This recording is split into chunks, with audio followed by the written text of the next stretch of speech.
Yeah, great music. You're listening, of course, to the Social Impact Show with me, Sam Marshall. It's Tuesday, and this is what we do every Tuesday. Sam Marshall shares uplifting stories and conversations with people making Johannesburg and the world a better place. Yeah, and one of those people making the world and Johannesburg a much better place is Charmaine Soobramoney. Every Tuesdays, we are on this journey together, me and you in studio, but with our community, and it's called the Wealth Zen.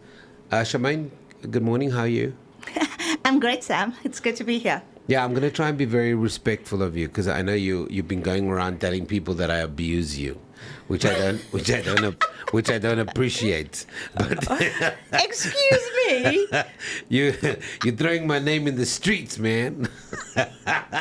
No, okay. Listen, lovely to see you again. I know it's been we were a bit off last week, but we continue on this journey, this kind of learning together, learning to be better human beings, right? It is actually. It feels strange being in studio, I must be honest. Yeah. Because we're missing somebody, but it's great to have you in studio, Tim.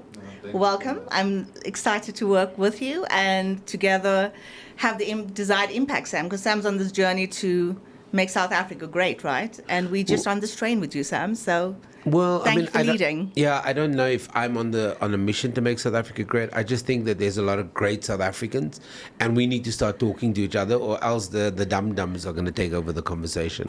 They know who they are. The people that wake up every morning trying to screw us over, people trying to do you in. And there's a hell of a lot more good people in the world than there are bad. And I don't care what anybody says. No, absolutely. And it's so what can I say? Important. Okay, I'm feeling a little bit emotional. You know that, right? Yeah, of course. So yeah.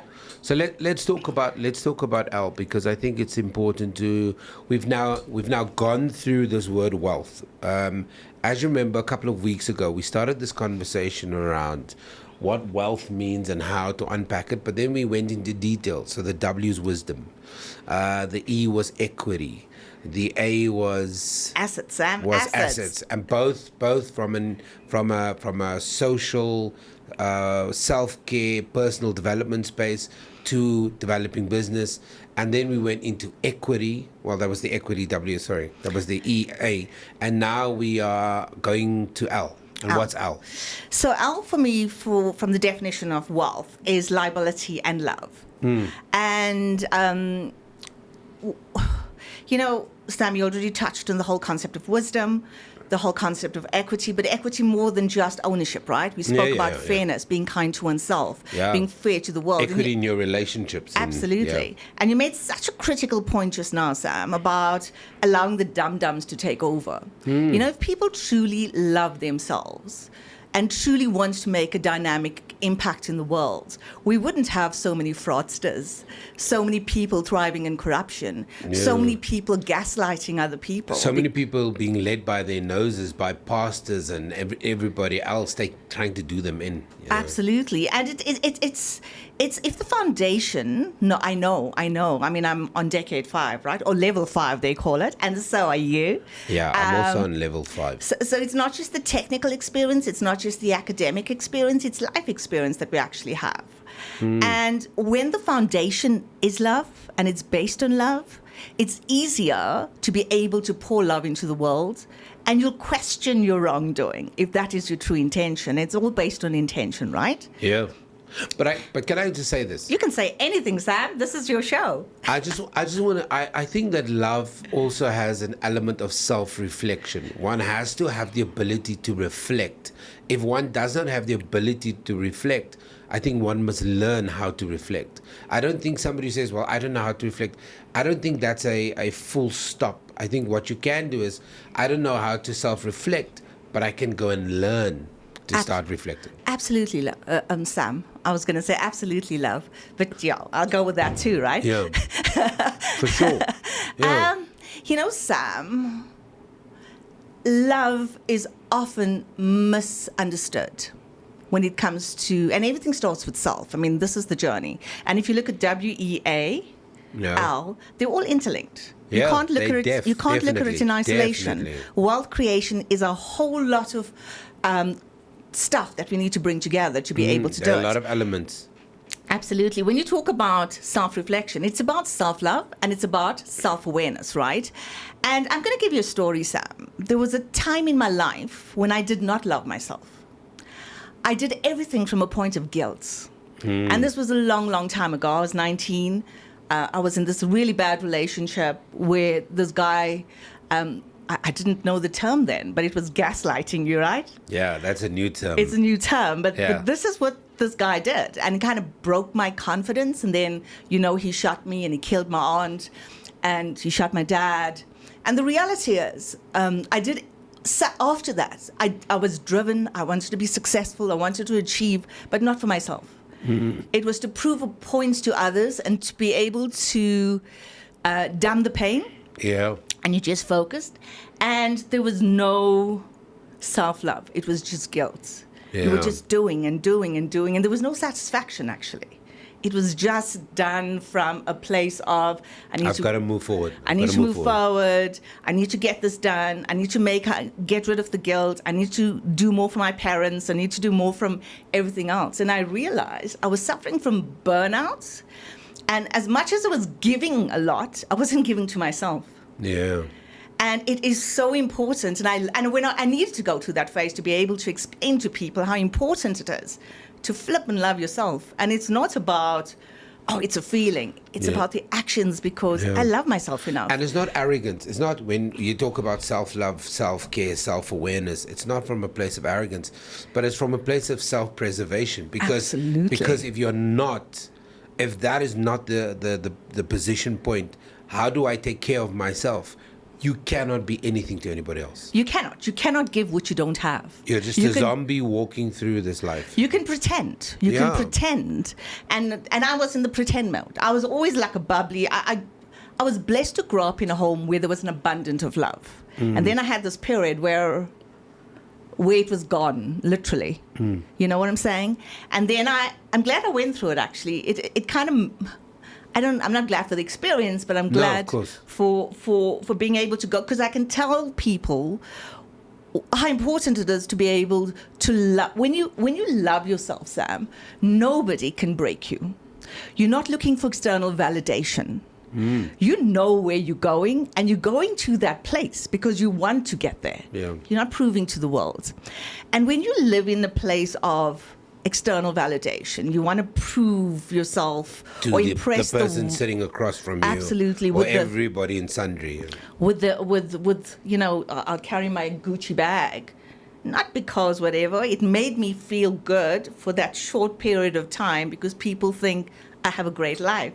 Yeah. And the real luxury in life, Sam, is not the things we actually have, Tim.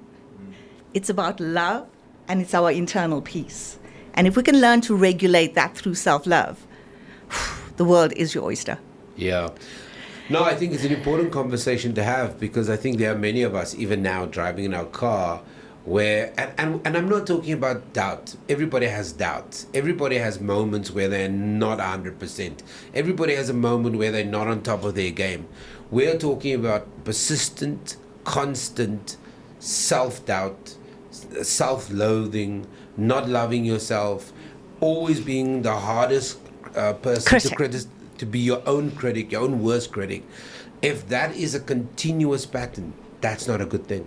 It isn't actually. And okay, you and I, and Tim's still a baby. Hey, Tim, how old are you? We've been. That really deep voice that you just hear over, that's Tim's voice. It's our new producer. Yeah.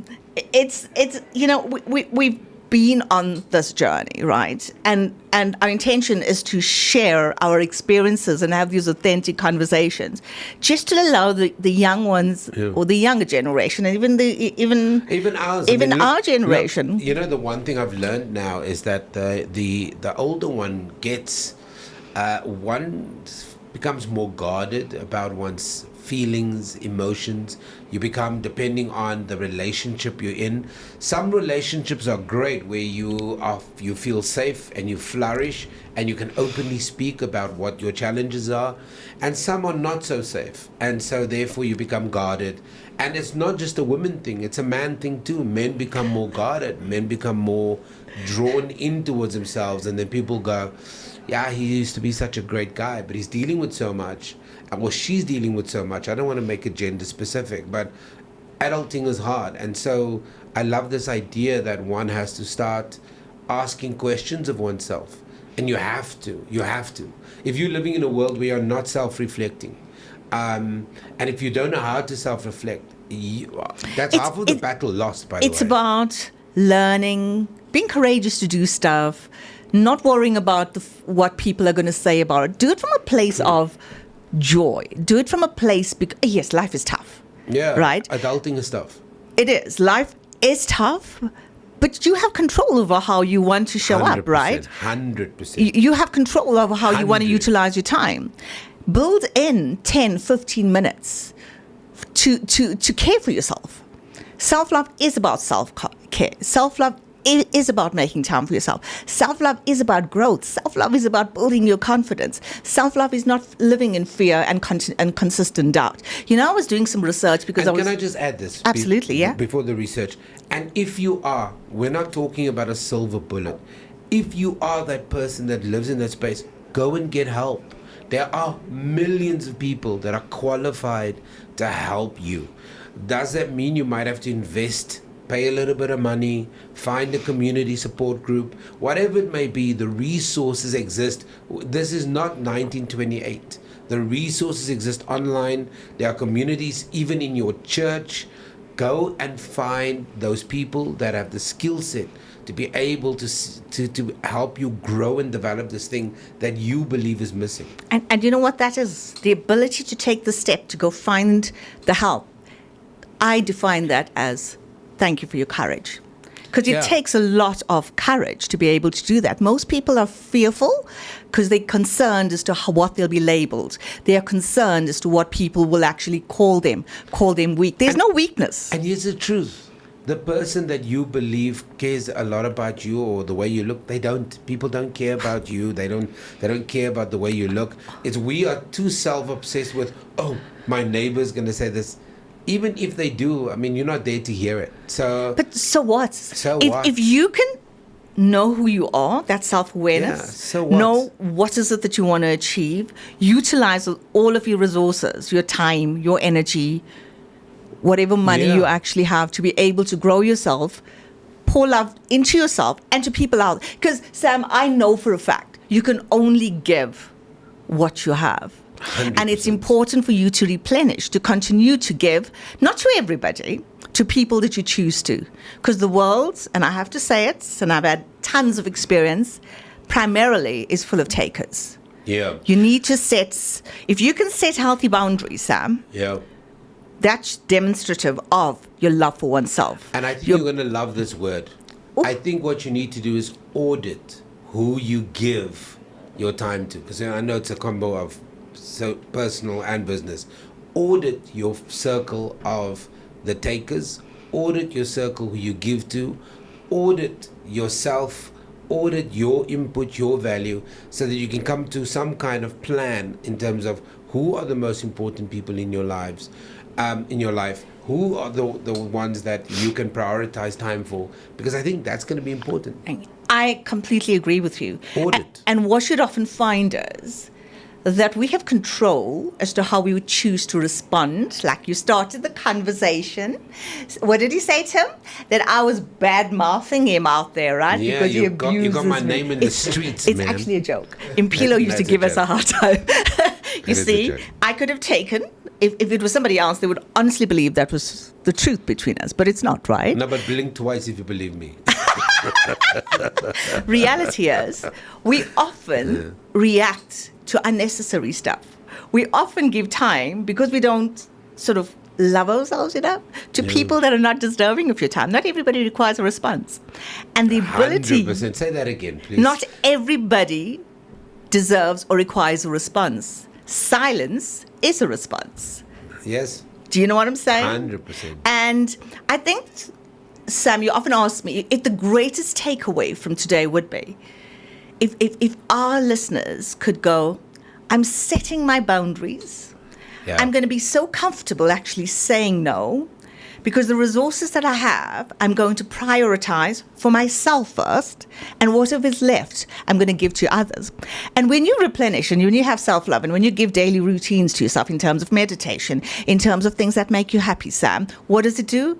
You have like an abundance of energy, even if you are on level 5, right? Yeah. And I think that's very, very important. And I love this L. Oh, he loves love. I I'm love so this happy. love idea, because the love idea is, for me, is more than just this construct between two adults, or this construct between you and that thing, or the construct around the universe you've created. I think it's very, very important that we now need to tell there are people suffering out there. Oh, yeah. There are people that are suffering in silence. There are people that they are not good. They're not in a good space, and they don't have the language and the ability to say that. And the thing is, you don't have to be on an island by yourself. And I'm not saying get 1 million people around you immediately, but do the work. If you are suffering, today could be the first day towards suffering less. I'm not saying that suffering will be removed today, but tomorrow could be one day of less suffering. You know what you could do, Sam? It's go, positive affirmations. Yeah. Makes such a difference, because our mind is such a powerful tool. And I'll give you an example. When I was shot in my hand, doctors told me I'll never use my hand again. The muscles, tendons, everything was damaged. Yeah. Right? I had to find the strength to go, I don't care what the doctors tell me. I know what I'm going to do. And you would have to do that, right? So that when I say your mind is a powerful tool, there's so many examples I could personally give you that what was said and what you could achieve is possible. Yeah, and we know many people that have defied the odds. Absolutely, but it starts here. It starts in you believing in your ability and you talking positive. And I'm not saying just talk nonsense to yourself, but don't take action. Like I'm a sexy beast. I'm so sexy. Tim, do you agree with that? No comment, Tim. There are delusional people out there, but let them be happy in their delusion. The point I'm actually making is positive affirmations every day to say, you know what, I'm happy, and gratitude. I think gratitude is so important. I'm happy to be alive today. Gratitude is so important. It gives you perspective, it frames stuff, and it allows you to take that step that you were battling to take. Yeah. So everything. Gratitude is very important, underrated. Absolutely. Gratitude, self-affirmations, you have to be able to give yourself that boost to go, you know what, I can do this. It's not that difficult. And micro steps, Sam. When you love yourself enough, you don't want to sleep in that bed. You want to kick up, rise, do stuff to be able to impact your life and create your wealth. Because the more wealthy you are, in addition to money, just your happiness and your emotions and all of that, what do? You spread it to the world and show them there's a lot to live for. Because let's be honest, and we had this conversation, and right now we're going through a challenging time, right? Yeah. None of us are immune to the pain that life is going to throw at us. What we can do is spread the love, spread the light, and be able to lessen the burden, as you basically said. Yeah. Get into a group of 1 or 2 people to be able to help you get through it. And you can only do that, Sam, if you kind of build and agree to start loving yourself and pouring more love into the world, because that's the intention, right? To be able to achieve what we want to have and be able to make other people's lives a little bit easier, not the takers. I'm being facetious today, sorry.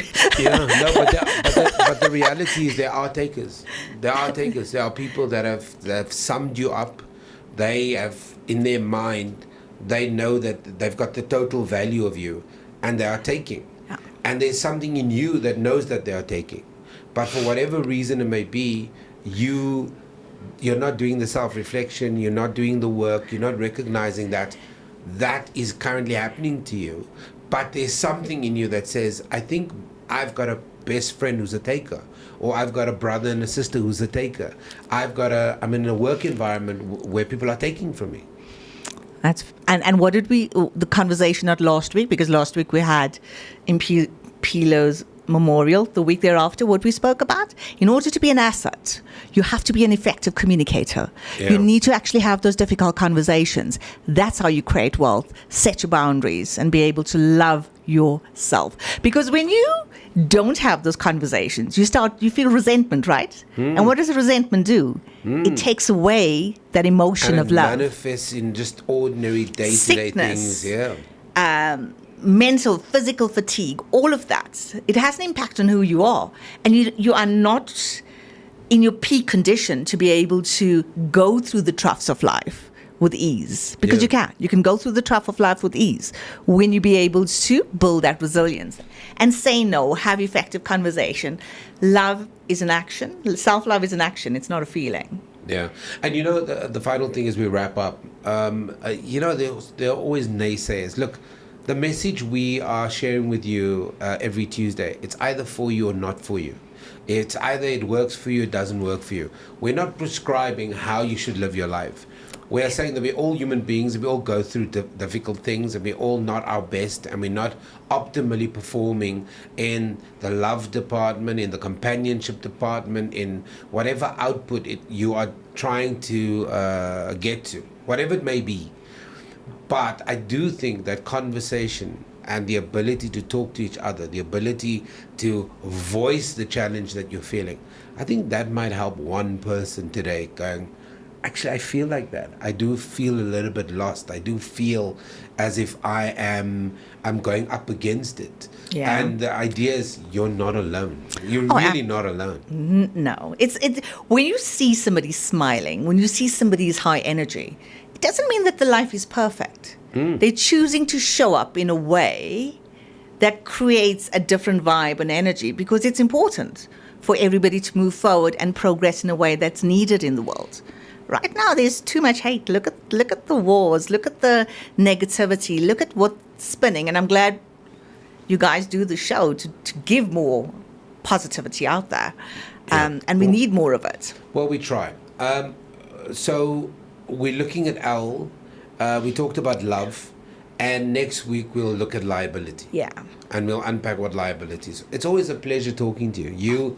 You really, really brighten up our lives. You know the sarcasm, Tim? No. But listen, I need to work on my not sarcastic voice. But I'm being 100% genuine here. Genuinely, I think it's so important that we have these conversations. There are just so many people hurting at the moment. So many people that don't feel safe to say how they feel. And we are seeing it manifest in our interactions with our friends, our families, and you can see there's something slightly off about your cousin or your brother, because everybody's going through the most at the moment. And I think it is important that we have these conversations. So thank you for that. Thank you, Sam. It was, thank you. I feel a little bit better now, having been in the company of both you and Tim. Appreciate it. I think it's mostly me, but I will give a little bit to Tim as well. And just because I want to share. Life is about sharing, and just love and light to all of you out there. I want to take all the credit myself. No, I'm joking. Okay, we'll be back again next week and a Tuesday. This is called the Wealth Zen. Charmaine Soobramoney, who is...